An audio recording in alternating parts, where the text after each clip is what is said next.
Hello, and welcome to Star Wars Shades of Grey Session 17. No, Notes edition. 18. 18. It, Session 18. no, it's it's 18. Yeah, It is you're 18. right. I Yeah. thought it was 17 too. Yeah, it's 18, right? Yeah, it's Session 18. I don't know. Too many numbers. I All was right, looking at all of the episodes trying to figure out which one it is, and I'm like, it's just the one between these two. Have the tabs open continuously. Well, let me explain for a second, Rita. So for all of you that are here watching this session, I'm a piece of shit. And if you don't know that by now, what the fuck have you been watching? You overworked yourself. Is what that is. No, don't you make excuses for me, okay? Okay, don't be my hype guy. Okay. You work too hard, okay? No, it's like one episode, it's fine. I'm a piece of shit. Okay, it's not. Figure it out. It's not one episode, Rena. It's not what one. Do you mean? I may have forgotten to so more or less on Twitch, if you highlight an episode or a session on Twitch, it doesn't get lost. It actually gets saved forever, and then eventually I port it over to YouTube, and that's how they get here eventually. Yay. But like if you allow, I don't know, it's like 45 days or 60 days or something like that to pass without doing that, that gets lost in the void, and it's gone forever unless somebody else downloaded it along the way, and nobody's done that. I've reached out. So session 18 was Lost in the Void. And so instead of session 18, you get to have this like bullshit side thing where Reed and I are going to kind of like talk about what happened in the session real quick. But then session 19's there. And so you get to watch session 19. But I'm a piece of shit and lost 20 and 21 as well. But then from session 22 on, it's all the like we've already played through session 33 at this point, and the rest of them are there after. Oh my god. I literally was like, cool, good thing we have the one after this. I didn't know we did. Oh no. Yeah. Right. Well, that's gonna be another little one of whatever these are. So a nice fun little session with just myself and Scott, so we'll see how that goes. Yeah, Rita totally signed up. Like, yeah, I can do one of these. Sure, no problem. And now I'm a tomato because I'm just like, oh, let me drop the bomb on her. Let me just do it live. Air quotes okay. live. Yeah. Awesome. Yeah. Mm-hmm. Okay. So hopefully this is recording correctly. I actually haven't recorded on OBS in a long time. So I just opened the channel and I see now it says 19 and then 22. So yep. Okay. It confirms. Okay. Yeah. Well, that'll be separate. But we're here to talk about episode 18. 18, yeah. So 18. Just strap in or strap on. Here we go. So the reason why I have Rena here is because everybody, if you don't already know at this point, Rena's amazing. And if you don't know that by now, go fuck yourself. Rena's amazing. Not only is she like a high tier PC that any DM would be happy to have at their table, but she actually keeps notes. Unlike most people sitting at the table. I mean, no DM would be like that. But all right, cool. Let's go over what happened in session 18. So Rita, finishing off session 17, like they literally, whoever's watching this just saw 17, so we don't need to recap that. Perfect. It's more about kind of like what goes into 18 leading into 19. Okay. I know. I'm like, you're like, we don't need to recap that. And I'm like, well, I might need to Oh yeah, if you have to walk yourself into it. The only thing that happened at the end of 17 was that they were fighting the Revenites. Oh my god, this is the session that Varen dies, isn't it? Just kidding. He doesn't die this session. Spoilers. He lives. It's fine. Yeah, he doesn't die this session. He doesn't die. No, they were fighting the Revenites. They I don't know, something about shooting off a couple of their hands. I think. All right. So it's the Revenites back on Mandalore. But anyway, but yeah. So Varen grew up in a compound, like a Revenite worshipping, effectively compound on Mandalore. It was like hidden. It's one of the reasons we came to Mandalore. Yeah, it's like a cave, like underneath a wooded area, because this is pre Jedi and Republic purge. Or the glassing of Mandalore that happens literally thousands of years in the future from now. So there's still forests and whatnot. Even if the planet is constantly war-torn, there's still like an ecosystem there. So underneath a woods that are there, there's a cave with it's like a big like base structure thing. And that's where Varen was literally raised with the name Varen to effectively follow the Sith Lord teachings of Revan. And while down there, they had met up with some of the Revenites and whatnot that were there. And is this when they actually get the tablet too, Rena? Yeah. Yeah. Yeah. This is Is where it? they, Were find you the a part of tablet. this? Were you a part of this session? Is this the one that you missed? So this is the one that I wasn't here for. Okay, I popped in, like, fucking randomly. Rena wasn't even at the session, and she's. I know. And I'm the one trying to help. Like, I know. It's, yeah. If you're Anyway. if you're a DM, you need to find Arena. Okay, you need to get one of these. No, I'm telling you, it's top tier. You know what I mean? It's like having a I'll be Tesla, but like it actually loves back. You know, just saying. All right, so so this is the combat session that you happen to not be a part of. So we more or less just were like, was like, oh, you know, L4, she can't fight anyway. She's effectively useless in combat. She's just slicing into the tablet the whole time. The tablet, yeah, literally, it was like slicing in the tablet. That was like one of the last things that she did, like right afterward.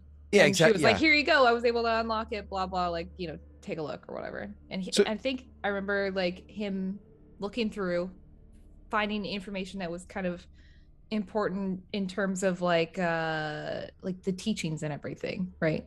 Like, correct me if I'm wrong, but it was like the teachings and stuff that they had. And actually, I think this was the tablet that had the whole, like, not like diary entries, but kind of like diary entries of these particular like Revenites that said this is what happened. Yeah, exactly. So it had like what happens there in the area, which we'll get to in a second. It also had like the Sith, the teachings, or the lesson plan of the Lord, if you will, or the Sith master of this little compound or whatever. So this session literally starts off with Messy's character does drugs and has to shit himself. And then like kind of combat starts up while Messy's like sneaking out the old refresher. Oh, that's right. I forget about that. Yeah. Combat kicks up, and then it's pretty cool because like Bato has this badass moment where combat starts with somebody trying to rip his gun out of his hands and fails. And then so Bato like is able to hold on to the gun and then completely lights up that Sith. Like, we're talking lights up that Sith. Varen gets his lightsaber going and fights with another guy, and things are going pretty well. And he gets like Sith lightning and gets a little fucked up that way, but only a little bit fucked up. And then what's his name? Pride, more or less, like with his pants still unbuttoned, unbuckled, wide open, like runs out with one hand holding his pants out of the bathroom, a little bit of toilet paper stuck to his shoe, comes out holding that blaster that he got from Patreon and takes a shot. I think he like one shot kills one of the Sith. He like, took we're talking like two of them, I think, like he or incapacitated at least like two of them. Yeah, we're talking like he didn't even wipe until he was clean, and he's fucking no washing hands, gripping his pistol, takes out. Best combat for Fred so far. By far, like he was not useless, but not very good in combat. It was very much like a leaning on Bato and Varen up until this point, and this is where he's just kind of like, shit, it's a damn good gun. Yeah, you know, because he finally had it unshackled by L4 like a session or two prior to that, and so he got to be pretty badass right there. And so they mop up the Sith acolytes or whatever here pretty quickly. The Revenite acolytes. My apologies. Pretty quickly. But we can say Revenite acolytes, but they are Revenites for the Sith side of Revan. But yes, so both technically apply. And it's important to note that acolytes aren't even though they're dark side users or Force users, they're not powerful. As a matter of fact, in like later sessions, you guys fight against other acolytes, and you can see there's different tiers. And you've never fought a proper apprentice or master yet, because an acolyte is somebody in this era who is trying to earn the position of being an apprentice, right? So it's almost like if I was running like Hogwarts School of the Gifted, children or whatever, like I troll through the entire school to find my Hermione, right? And like once I find my Hermione, then I lock it down. You know what I mean? It's like I put a ring on it, I keep it forever. Emma Watson, she's amazing. You've lost me. All right. Oh, anyway. Sorry, but you know where I'm at. Like, sure. Yeah. Like you could have like Harry Potter as your fucking apprentice, but then you're like, he's actually kind of useless. He just got like a scar on his head that like he was lucky he was put there. He's the chosen one, I guess. Whatever. Yeah, this is a bunch of bullshit. But Hermione is like top tier, and Ron can fucking get killed by a Horcrux. So. Wow. He's also useless. But we're talking about Star Wars, Rita. Why are you getting us off topic? Yeah, you started this. All right. Okay. Bullshit. So after that, after they mop it up, Varen has like a more in-depth look at this tablet, and then honestly, they wrap things up at this temple and then head out to back to Bato's clan. Absolutely. Clan Forthul. Or Vorthul. Yes. It's a V. Yeah. Yes. Which is his clan. So they kind of, like you said, after they get the tablet, they she is unshackling or whatever, so he can see the lesson plans which he wants to use in the future. And there's more I want to do with that as well. You know what I mean?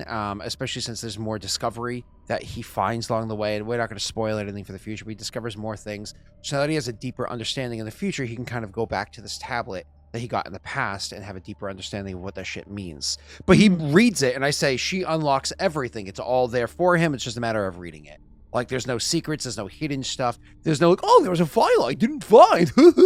But because she actually rolls, I think, like 2 triumphs or whatever it is when she unshackles that. That might technically be session 19, but it goes well. Spoiler, I remember succeeding on that. Yeah, I remember succeeding on that check for this particular tablet, so. I think I literally say at the end of the session, hey, we got to make sure Rena rolls that. And then Rena comes in the next session. She's like, why? And we're like, just roll it. And she's like, I crushed it. And I'm like, okay. But oh yeah, because I wasn't there. That's right. Yeah. All right. Anyway, so once we head back to, now this is the part you're gonna have to help me with. Once we get back to his clan, I believe Varen senses like another Force user, the Miraluka. Oh, is that when this happens? Oh yeah, that's right. Oh wait, Miraluka. Hold on. Is Aldous Miraluka? That's what you said. Bro, I forgot Aldous is Miraluka. Oh my god. We're on session 33 and I forgot Aldous is a Miraluka.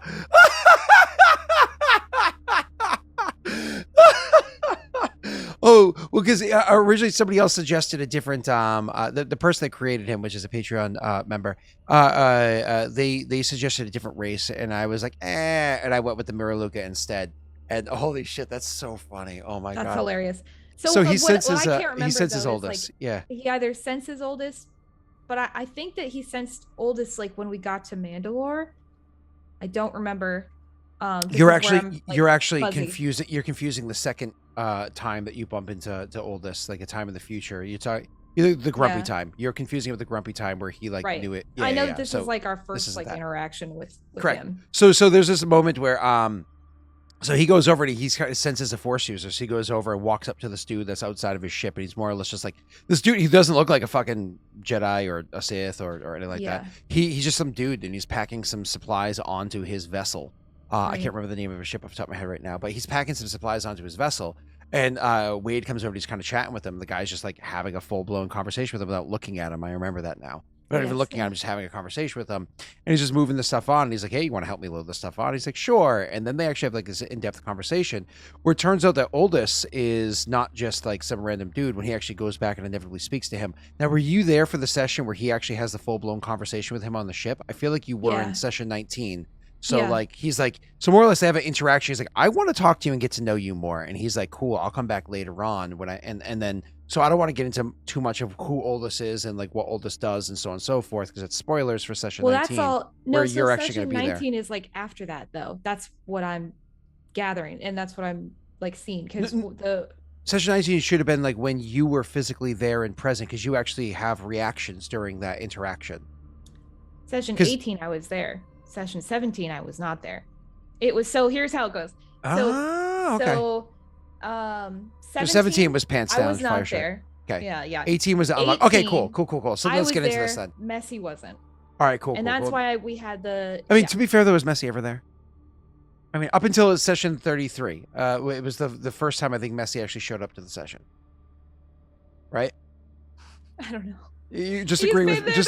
Listen, don't defend him because he's your friend, okay? Be honest. He's been there the whole time. His character's in it, Scott. Okay, it's just. Yes. Just like my wife is in this marriage, absolutely. She's not. She's not just like going. She's not like just like ducking and weaving and waiting her way out to the end, right? No, definitely. This is what we're talking about. Anyway, the only reason that's why I know that session 18 had to have been Anyway, sorry, continue. Okay, so session 18 was when they have the RP with It's with the Oldest. RP, yeah. Okay, cool. Mm-hmm. So they talk to Oldest. They find that Oldest isn't just some Force user. Oldest is actually a Jedi. Specifically, Oldest is a Sentinel, a Jedi Sentinel. They're the ones that, like yellow lightsabers. If you played any of the old video games or whatever it is, Jedi Sentinel are the ones whose responsibility it is to go and hunt down dark side lore, knowledge, holocron, so on and so forth, or specifically hunt down dark side users. Which one is Oldest? Well, I think it's actually this session that he opens up the wall in his ship, and you can see a whole bunch of lightsabers that are kind of like trophy, more or less, set on his wall. But that's because he's supposed to deliver them back to the council, as he tells you. Yeah, he explains that. Yeah, it's not like he and some of them are not, though. Some of them are it's just his. That's a future session, he says. He explains that further. But yeah, a lot of those are like he hunts down Sith or dark side users, and he ends them. He brings balance to the Force, if you will. And he collects the lightsabers to bring them back, because we're using Disney canon where these crystals are used for bleeding, right? So the crystals are red because they've been bled, not because they're naturally red, right? So or because they're synthesized, I should say. So which is the expanded universe explanation. So he's bringing them back because those crystals still have power to them, but they need to be like restored, and then the council can use them for whatever. So he literally hunts them down. Now with that many lightsabers, you can imagine he's not fucking hunting down apprentices and masters, really. You know, he's hunting down mostly acolytes. But maybe there's an apprentice or two in there. Maybe there's a master or two in there that are just like weaker ones, not like some top tier shit. Certainly no Darth Lords or Sith Lords in there, because Oldest is powerful, but not like taking down a Sith Lord is something that he wouldn't be able to do by himself. Anyways, so you got to have that conversation with him. You get to know one another, and there's like this really deep understanding, like because he is so entrenched in the dark side, because he's so saturated in it all the time with his responsibilities and the knowledge he's gained along the way. He doesn't view the Jedi Order the same as a typical Jedi, and he doesn't view light side, dark side the same way as a typical Jedi is taught to do. He views it a bit differently. So he actually likes a lot of what Varen says and believes and blah, blah, blah, blah, blah. And Varen actually appreciates this person's nuanced approach to the understanding of the Force, as opposed to this, it's only this. And so they actually get along very well and agree to work together in the future, but they both have a lot of responsibilities to work on. I think it's also this session that they go and they're like, hey, how's Krasa? Oh, he's still brief. Yeah, he's still okay. Super brief. Up. He's still in the carbonite, all that. But yeah, a majority of this is with Oldest. So yeah, something else Oldest mentions, I believe, is his capability with the Force and the way that he has attuned himself to it. He's mentioned doing different like kinds of meditations, but then also using different amplifiers like spice.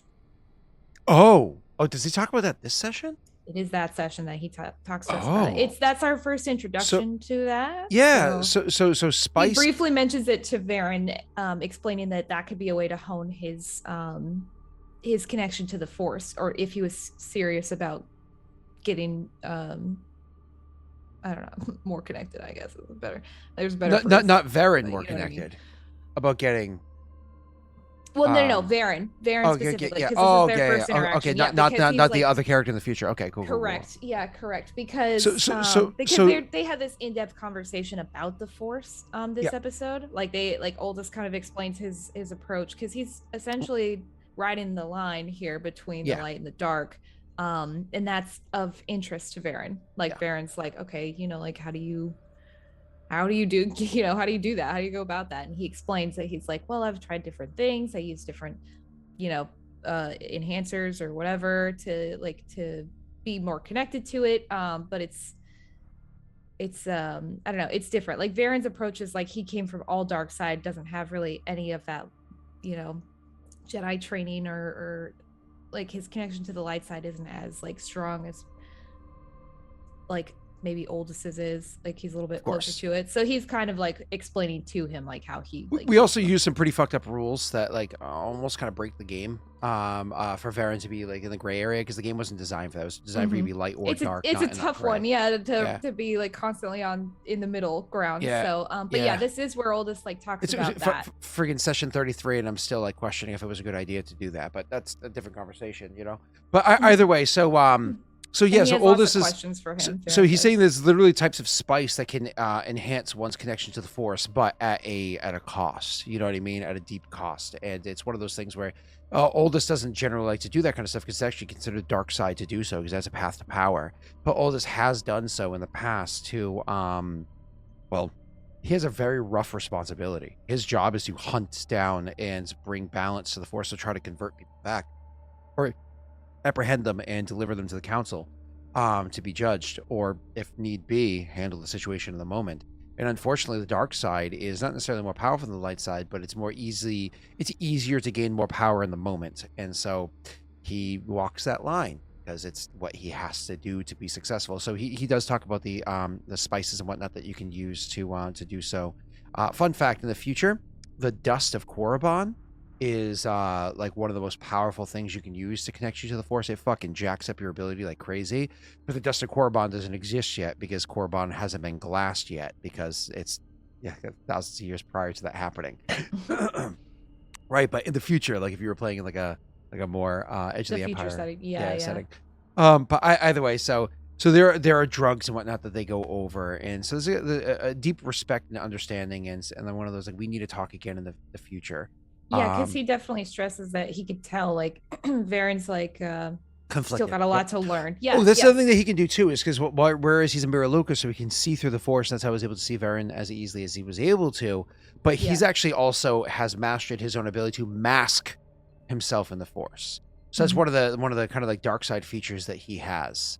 One of the reasons why he walks the line. So to be able to hide oneself within the Force, so not to be detected. Like if you watch any of the movies, the Jedi are always fucking noticed. They're always like, I sense the but like dark side people have the ability to hide their ability, to hide their like presence. So Oldys has mastered the dark side ability to hide himself from sense, and that's why Varen was only able to notice him when he let himself be noticed by Varen. You know, so it was another cool feature, and it was one of the things that they talked about maybe training him to do in the future. But at the same time, if they're not quite friends yet, do you really want to give your enemy something that they can use against you? You know, right.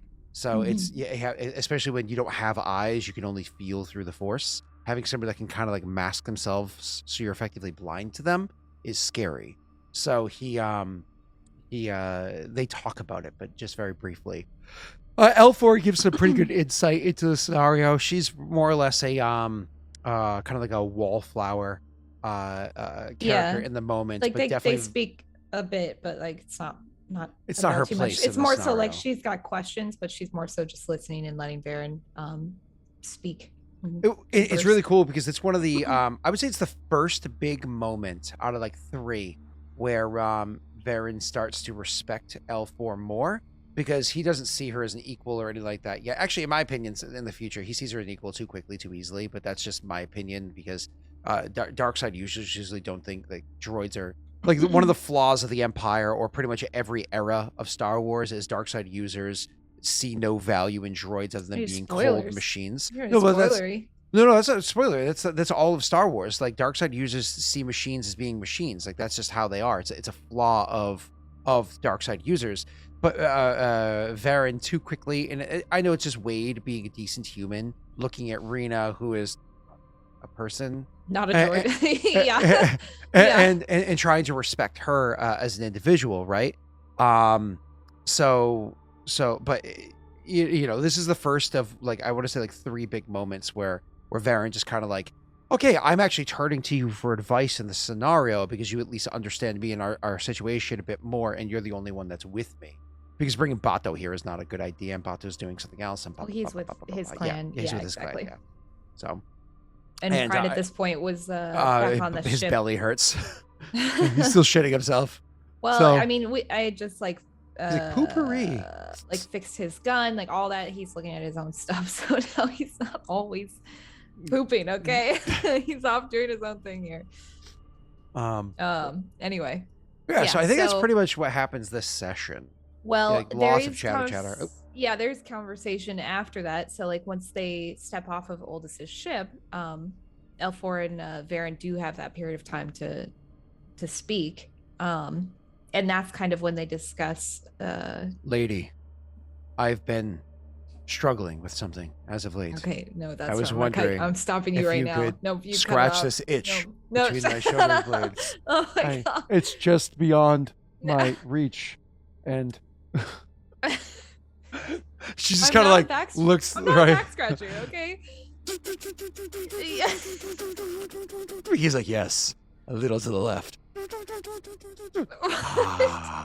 I now understand why he keeps you around. This didn't happen. This is not canon. Okay, this is not canon. This didn't happen. She's not a professional. He's like, canon, and I'll. Okay, Scott's getting off topic. No, so they talk about Bruno. like the Jedi and the Sith and just the situation overall. Like L4 has some questions for Varen, just kind of like, you know,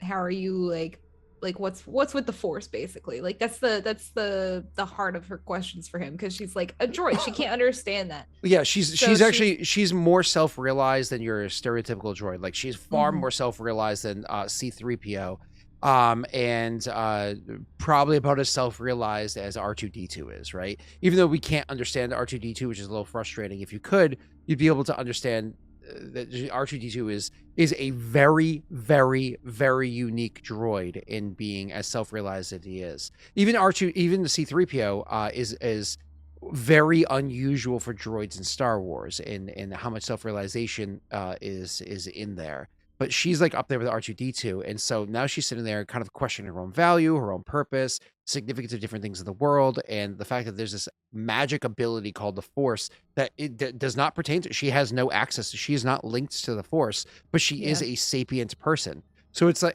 like everybody around you is allowed to have cookies, but you don't even see cookies on the table. You don't even know they exist, and literally everybody's eating cookies, and you're like, what the fuck, bro? And everybody's like, no, these cookies are so good. And then like Varen walks in with like a tray full of cookies, and he's like, I make cookies. I am the cookie king. And she's like, she's like, bro, you got an empty tray. And he's like, nah, you're just dumb. But go ahead. Okay, sure. Thanks for that analogy. Now we gotta wait like a cookie king crown. The cookie professional baker. Jeez, lost my train of thought. So she asked it, you know, these few questions about the Force. It's nothing really in depth.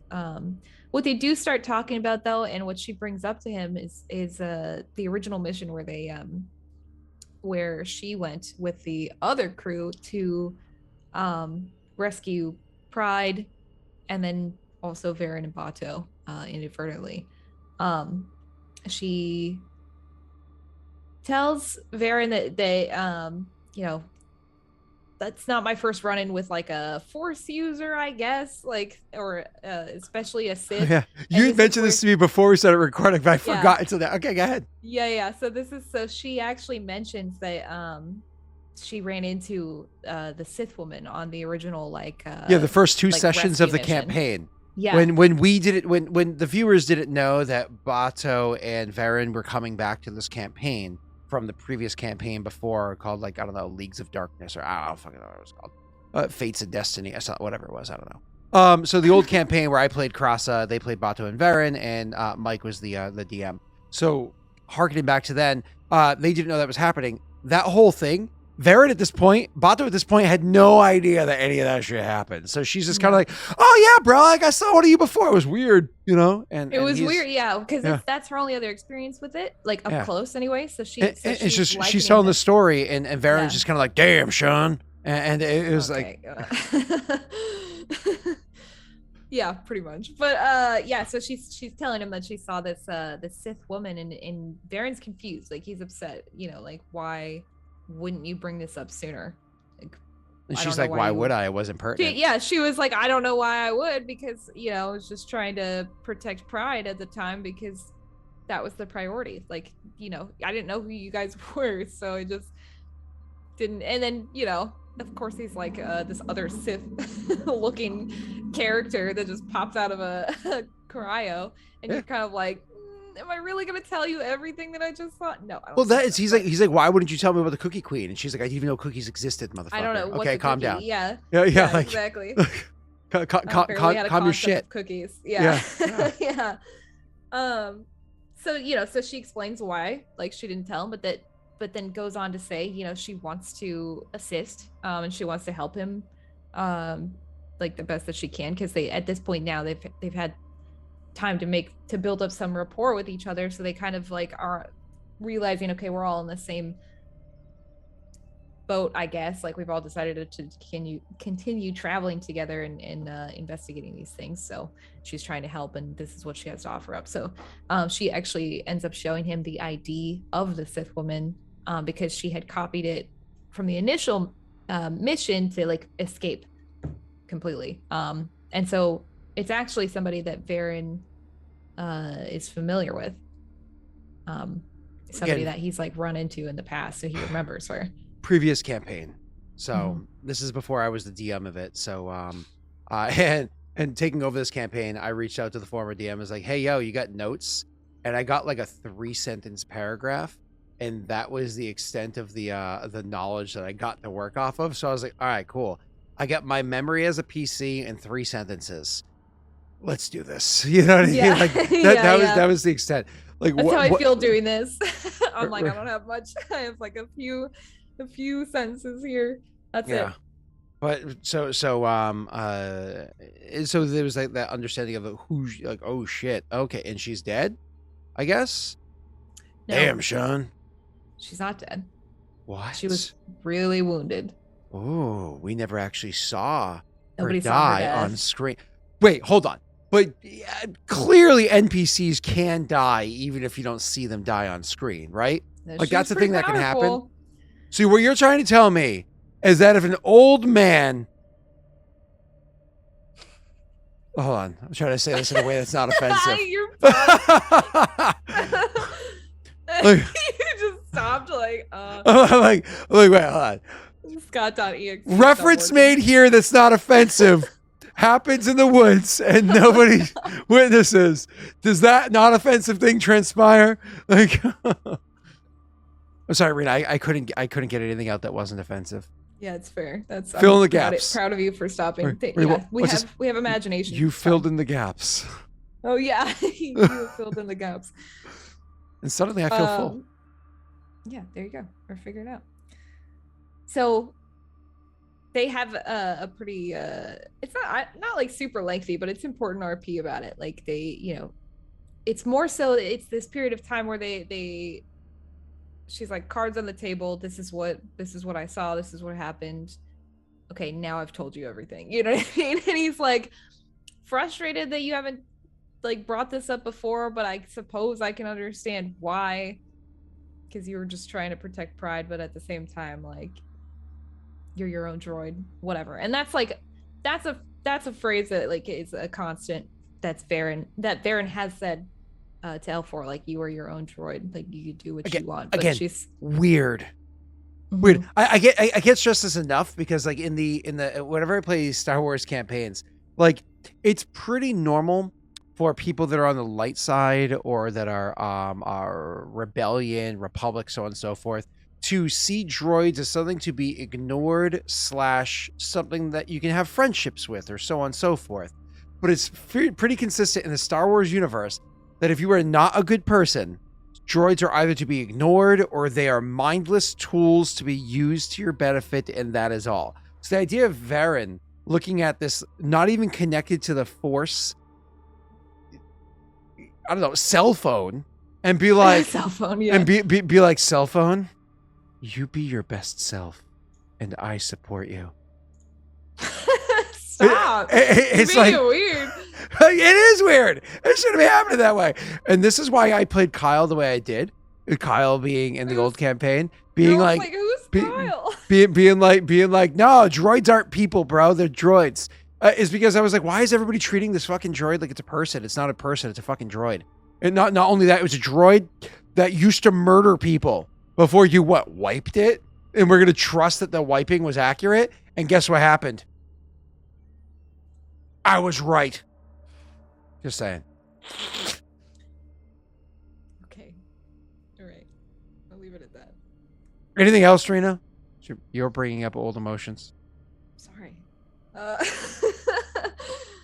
I'm gonna have to speak to my podiatrist about this. And this is what?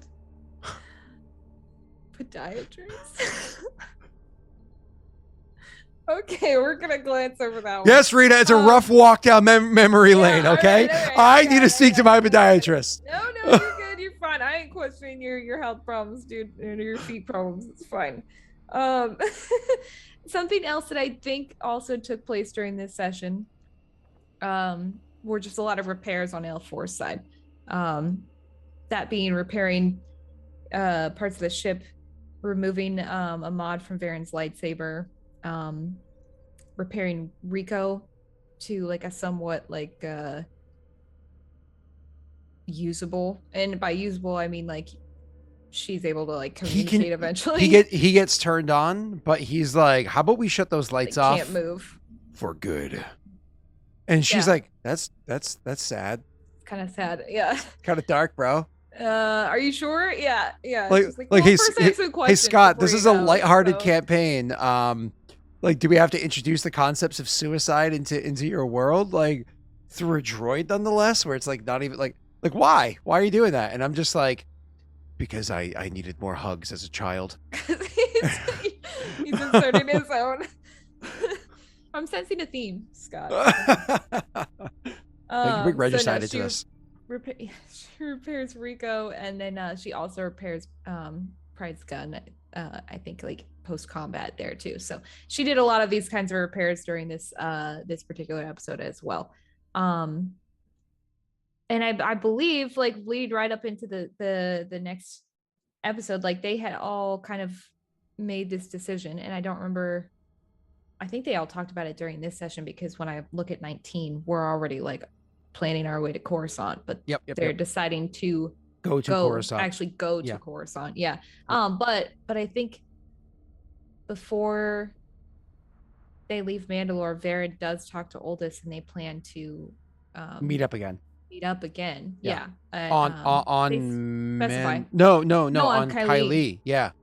On Kylie at some point. Yeah. So he's like, we'll meet again there. And that's kind of where they leave their conversation with Oldest. That's all they had.